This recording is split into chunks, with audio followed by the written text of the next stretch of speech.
नमस्कार, स्वागत है आपका जस्ट इंडिया में और मैं हूं आपके साथ मुस्कान। रुक करेंगे उन तमाम खबरों का जिनका सरोकार है आपसे।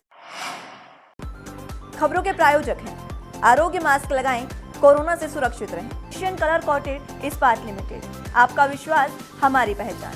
मेडिफिर international, taken a step to keep you safe from corona virus. रंज care showroom in Rohtak and Bahadurgarh.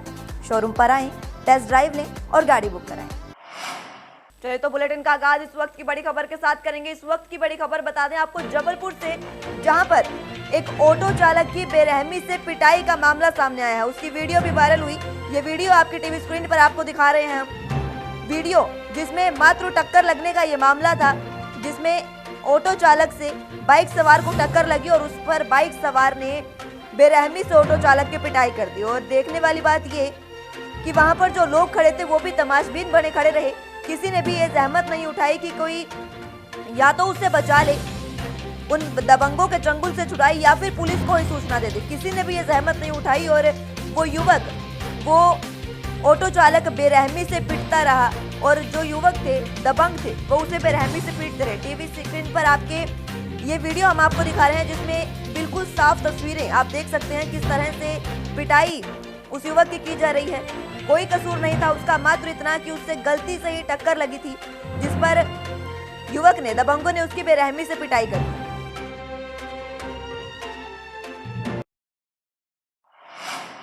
चलिए तो अगली खबर की ओर रुख करेंगे। वैश्विक महामारी कोरोना संक्रमण को फैलने से रोकने के लिए प्रधानमंत्री नरेंद्र मोदी के तहत चलाए गए कार्यक्रम के जन आंदोलन संकल्प कोविड-19 अभियान के तहत सोमवार को हरियाणा के मुख्यमंत्री मनोहर लाल ने सिविल सचिवालय चंडीगढ़ से प्रतिज्ञा लेकर एक महामारी से लड़ने का संकल्प दोहराया।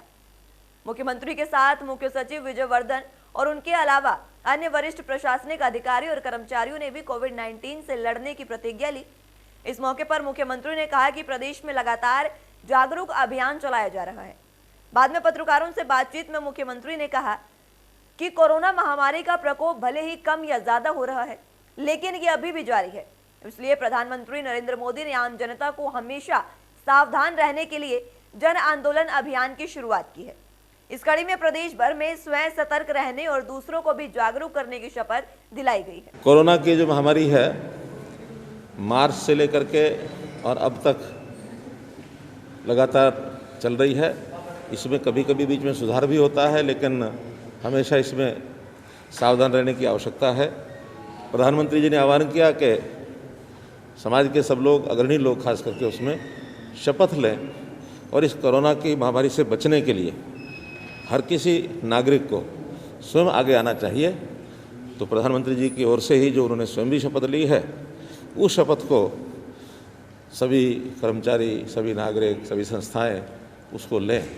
उसी कड़ी में आज जितने सेक्रेटरीएट के जितने अधिकारी थे, कर्मचारी थे, उनको प्रातःकाल 10:30 बजे वो शपथ दिलाई गई है। वहीं हरियाणा के सहकारिता मंत्री डॉक्टर बनवारी लाल ने अधिकारियों को निर्देश दिए। उन्होंने कहा कि कोविड-19 के कारण जो विकास कार्य रुके हुए थे, अब उन विकास कार्यों को तेज गति से आगे बढ़ाया जाए। उन्होंने कहा कि जिला रेवाड़ी में बाजरे की खरीद के लिए कोसली, बावल और रेवाड़ी की अनाज मंडियों में टोकन की संख्या को बढ़ाया जाए। इसके साथ ही उन्होंने अधिकारियों से कहा कि बोलनी में नए खरीद केंद्र पर भी खरीद का कार्य जल्द से जल्द शुरू करवाया जाए। सहकारिता मंत्री ने मार्केटिंग बोर्ड के अधिकारियों को भी निर्देश दिए और कहा कि खराब सड़कों की मरम्मत शीघ्र करवाएं। उन्होंने कहा कि बावल रायपुर में जो मार्केट कमेटी की सड़कें हैं, उनको अविलंब ठीक करवाया जाए। इसी प्रकार HSIIDC क्षेत्र की टूटी हुई सड़कों का भी निर्माण जल्द से जल्द करवाया जाए। इसी के साथ उन्होंने अधीक्षण अभियंता को भी निर्देश देते हुए कहा कि बावल विधानसभा क्षेत्र में जड़थल से रालियावास की सड़क का निर्माण कार्य 20 दिन में पूरा करवाया जाए। हरियाणा के खेल और युवा मामले में राज्य मंत्री संदीप सिंह ने कहा कि प्रदेश में खेल प्रशिक्षकों के साथ साथ राष्ट्रीय और अंतर्राष्ट्रीय स्तर के खिलाड़ियों को भी युवा खिलाड़ी प्रशिक्षण देंगे। उन्होंने ये भी बताया कि राष्ट्रीय और अंतर्राष्ट्रीय स्तर के खिलाड़ी नेशनल इंस्टीट्यूट ऑफ स्पोर्ट्स से डिग्री प्राप्त को ही कोच रखा जाएगा। संदीप सिंह ने कहा कि प्रदेश में अधिक स्टेडियम बनाने की बजाय खेल मैदान बनाकर खिलाड़ियों को आगे बढ़ाने का लक्ष्य सरकार का है। इस दौरान उन्होंने बताया कि युवा खिलाड़ियों को आगे बढ़ने की प्रेरणा देने और प्रतियोगिताओं में उनकी अधिक से अधिक भागीदारी सुनिश्चित करवाने के लिए, उनमें आत्मविश्वास पैदा करने के लिए ही साल 2021 में हरियाणा में खेलो इंडिया प्रतियोगिता आयोजित करवाई जा रही है। खेल विभाग इसके लिए तैयारियां करने में अभी से जुट गया है। उन्होंने कहा कि हरियाणा के बनने के बाद ये पहली बार होगा कि इतनी बड़ी प्रतियोगिता की मेजबानी का अवसर मिला है। वहीं हरियाणा के हिसार में बरवाड़ा रोड स्थित बाल सुधार गृह से सोमवार देर शाम 17 बाल बंदी वार्डरों पर हमला कर मौके से फरार हो गए। इस हमले में मौके पर तैनात 3 वार्डर घायल हो गए हैं, जिन्हें उपचार के लिए अस्पताल में दाखिल करवाया गया। बाल बंदियों के फरार होने के बाद पुलिस ने वायरलेस के जरिए जिले के सभी नाकों के साथ साथ जिले के साथ लगते अन्य जिलों की पुलिस को भी अलर्ट पर कर दिया है।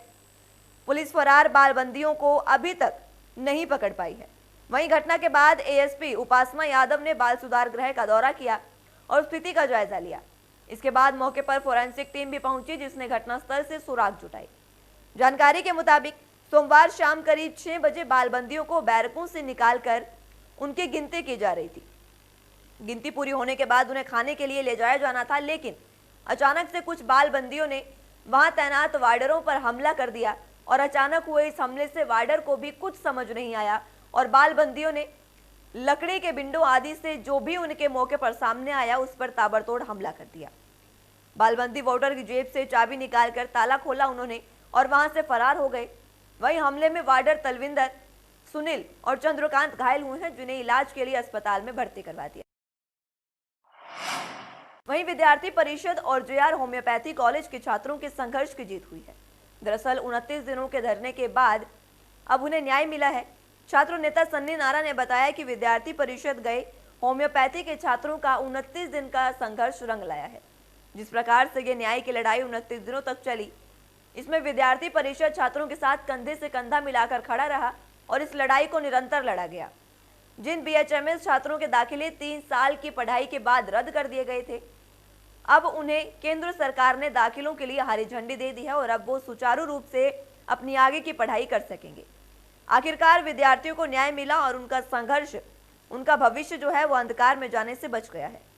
राज्य सरकार और केंद्र सरकार ने छात्रों के भविष्य को ध्यान में रखकर छात्रों के हित में फैसला लिया है। बीएसएमएच और छात्रों ने लड्डू बांटकर खुशी भी जताई और संघर्ष पूरा होने पर एक दूसरे को बधाई भी दी।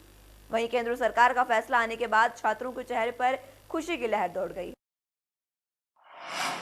में राष्ट्र धर्म सर्वोपरि महामंडलेश्वर 1008 स्वामी संत मधुसूदनानंद महाराज और बीजेपी राष्ट्रीय महासचिव कैलाश विजयवर्गीय के नेतृत्व में सभा का आयोजन हुआ। इस दौरान उन्होंने कहा कि अयोध्या से जोत लाई जाएगी और भारत के समृद्ध पवित्र नदियों का समुद्र का जल लाकर पितृेश्वर हनुमान मूर्ति का अभिषेक किया जाएगा। इसी के साथ 1 लाख हनुमान कवच के पाठ किए जाएंगे। उन्होंने कहा कि राष्ट्र शांति, सीमा सुरक्षा, समरसता महाअनुष्ठान भारत की अखंडता के लिए होगा। ये एक प्रकृति वंदन, प्रकृति शांति और प्रकृति के वरदान आशीर्वाद के लिए और महामारी निवारण के लिए होगा। यह अनुष्ठान 30 नवंबर को कार्तिक पूर्णिमा के पावन पर्व पर विश्व का सबसे बड़ा ऐतिहासिक राष्ट्रदीप महाकुंभ श्री हनुमान जी महाराज के चरणों में भारतीय संस्कृति के तत्वाधान में अखाड़ा परिषद अध्यक्ष महंत नरेंद्र गिरी जी, इलाहाबाद महामंडलेश्वर पीठाधीश्वर कालिदास बाबा सांपला, रोहतक की मुख्य उपस्थिति में विश्व का सबसे बड़ा दीप महाकुंभ आयोजन होगा और इस दौरान 16 लाख दीपक प्रज्वलित किए जाएंगे। वहीं रोहतक के बाद अब एक बार फिर यमुनानगर से फायरिंग का मामला सामने आया, जिससे पूरे इलाके में हड़कंप मच गया है। दरअसल जोड़ियां की तरफ से जा रहे बाइक सवार छात्र को गोली लग गई है। जानकारी के अनुसार 2 छात्र कैंप से जोड़िया की ओर जा रहे थे।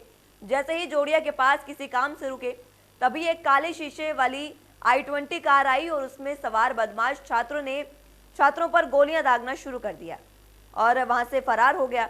गोली छात्रों के पेट में लगी है। छात्रों के घायल होने पर उसके दोस्त ने वहां मौजूद आसपास लोगों से मदद की अपील की और घायल को निजी अस्पताल में भर्ती कराया।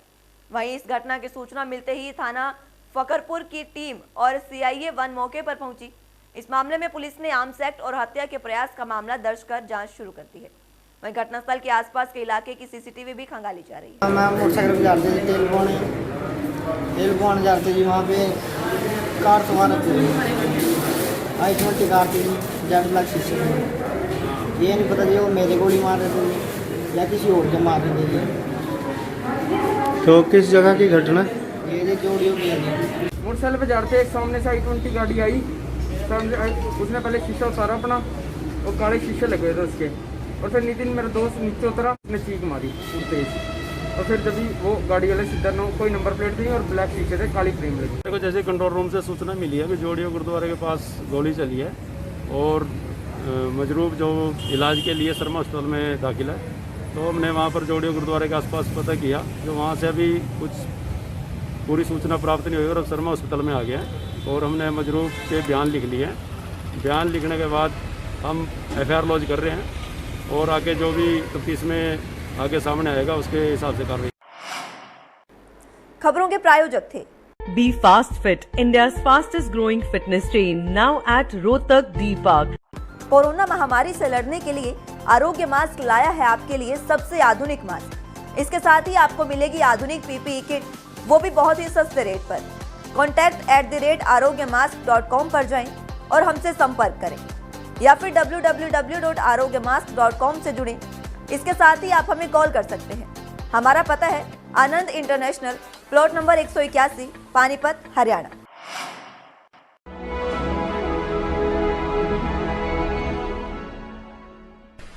चाचा, आपने नया घर बनवाया है तो घर की छत पर कौन सी शीट लगवाई है?